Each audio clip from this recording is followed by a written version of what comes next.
I'm Nick Schiffer and I own NS Builders. I get to work with a team of wildly talented craftsmen building and renovating some of the coolest homes in Boston.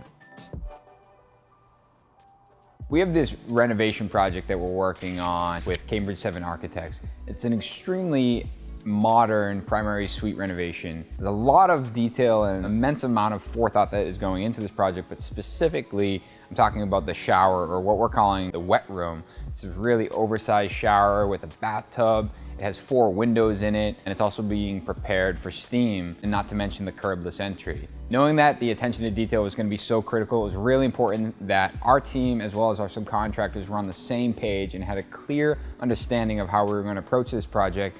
Equally, the vendors, and working with an all-encompassing system that was going to allow us to not only waterproof this room, but also steam-proof it. So that's exactly why we worked with Schluter. They had the entire line of products that were going to allow us to achieve what was designed. First step on this project, after demo, we flattened the entire floor. They sistered every single floor joist to make sure the entire space was flat. We knew that this shower was going to be curbless, so we needed to make sure that we were setting ourselves up with a flat floor that we could then transition to our signature move where we're recessing all the subfloor within our shower space. So the reason we do that is to prepare later on for our pitched shower pan. We actually have to get pretty far along in this project and do things a little bit out of order, where we're almost 90% complete with the entire project before we get into waterproofing, never mind tiling this space. Rough plumbing and electrical have been signed off, and we're going to start working on our KERDI-BOARD on the walls. So the KERDI-BOARD is actually an all-in-one substrate for our tile, but it's completely waterproof and steam-proof. Has this felt membrane applied to it. That is setting the base for this waterproof system.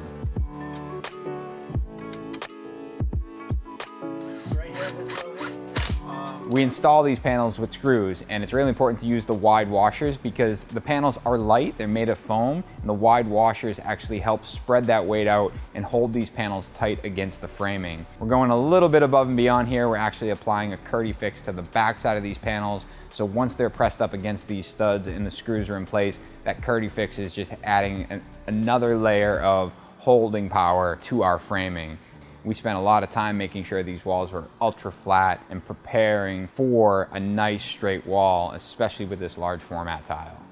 So once the panels are installed, we need to seal up the seams, the corners, and the screw heads, and we're going to do that with the KERDI-BAND. And that KERDI-BAND is installed with a thin set. We're using the Schluter ALL-SET, troweling that on, and then applying the KERDI-BAND over that. We're using just a knife to basically screed out the excess and make sure that that's really flat. So we're not getting any waviness or bubbling underneath what will be our tile substrate once it's cured. It's really important that we prevent any moisture, whether it's water or vapor, getting into any of these crevices. So remember the drop subfloor we talked about? This is exactly where this comes into play. We have a curbless entry to our shower, so our subfloor is at a certain level. That drop subfloor in our shower area allows us to now mud that area, and it's really important that you use a fortified mud here because it needs to be able to screed down to just 1/8 of an inch. So our high spot is essentially our base subfloor level, and then our low spot is going to be at the linear drain. Once the walls are done, we're going to get into the floor. We're going to be installing the DITRA-HEAT, and the DITRA-HEAT is actually going to be doing 2 things. It's decoupling the tile from the subfloor, and what that means is the subfloor can slightly move. Expansion and contraction, it's wood, it's a different material than a tile. So that's giving the opportunity for the subfloor to move separately from the tile. So if something were to move or shift ever so slightly, that felt backing on the DITRA-HEAT allows that movement to happen without cracking our tile or our grout joints.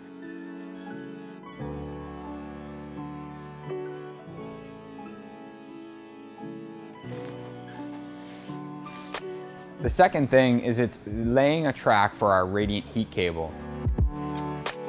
Signature move for us is we're going to run that radiant heat cable throughout the bathroom and then into the shower. The DITRA actually is waterproof, but once you add a cable to it, especially in a wet area like a shower, it needs to be waterproofed again to prevent that cable from being exposed to moisture. We need to waterproof the floor to the walls, so we're doing the same thing as we did on the seams. We're taking that KERDI-BAND, applying an ALL-SET to that space, and then screeding that KERDI-BAND into place.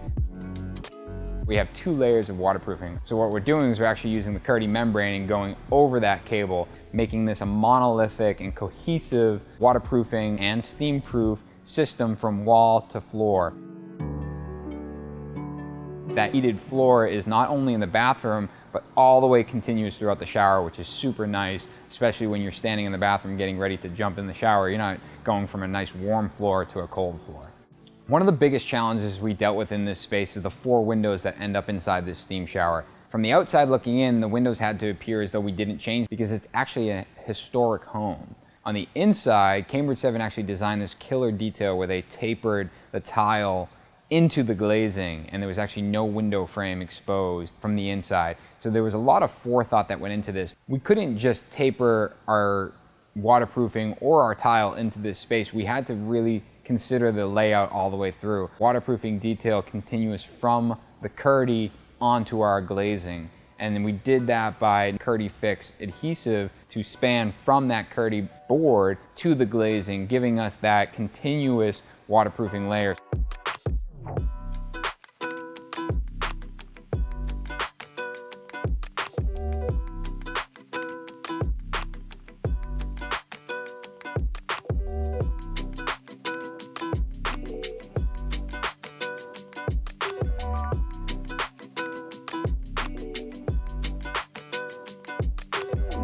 Using the KERDI band all the way up to the glazing to span from that KERDI board to the glazing, continuous waterproofing layer. So essentially, if we had water on that glass, it was going to run down and ultimately hit the tile, but if it were able to get behind the tile, it would go right into our waterproofing layer and be protected, so we're not running the risk of damaging anything inside.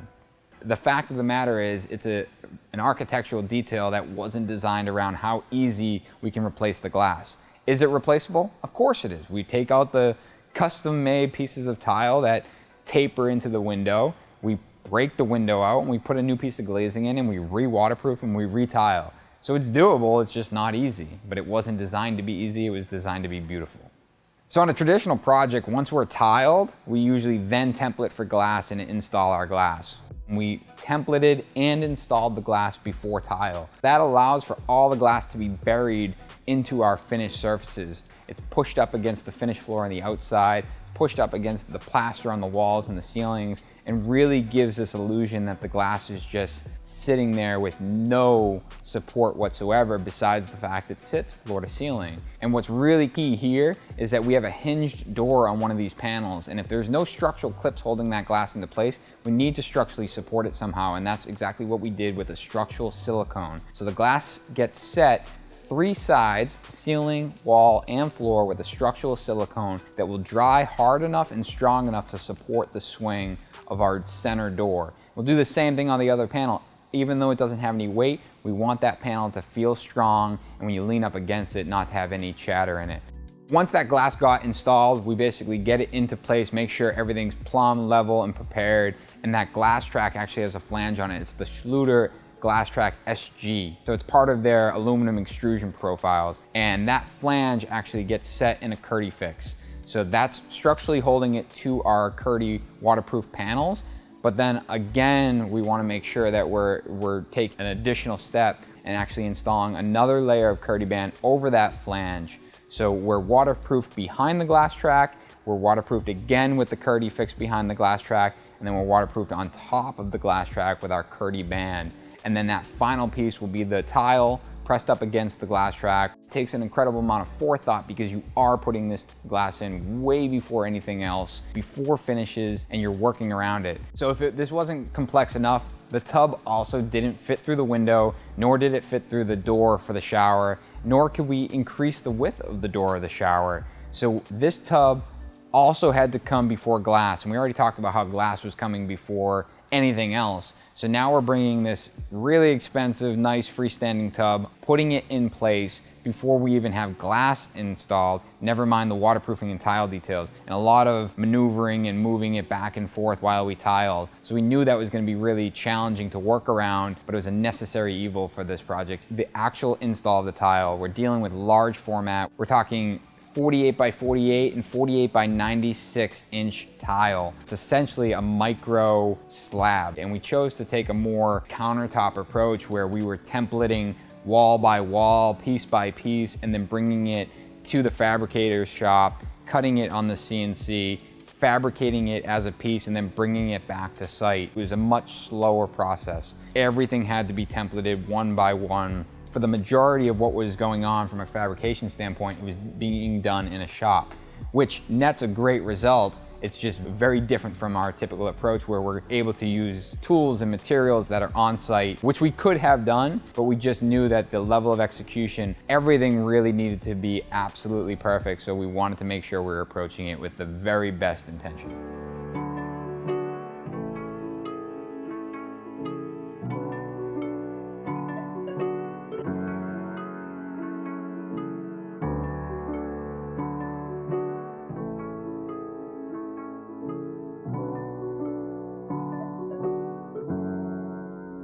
Overall, this project was extremely complex, but that's exactly why we were eager to do this project, work with the client. Their expectations were so high, same with the architect. We collaboratively knew that a lot of these details were designed in a way that would be difficult or challenging to execute, but that's really the fun in a project like this. This takes a tremendous amount of thought and consideration on how things go together and who does what first, and that in itself is so incredibly rewarding. And to see the project come to a completion at this point and stand back and see the fruits of our labor and just how things ended up coming together, all those micro details that we get to enjoy now as we look at the entire space. The team did an incredible job, and working with our subcontractors, our guys in the field, and companies like Schluter, it really just makes for a much more rewarding project when we know that we're working at the very highest caliber and working with the very best product.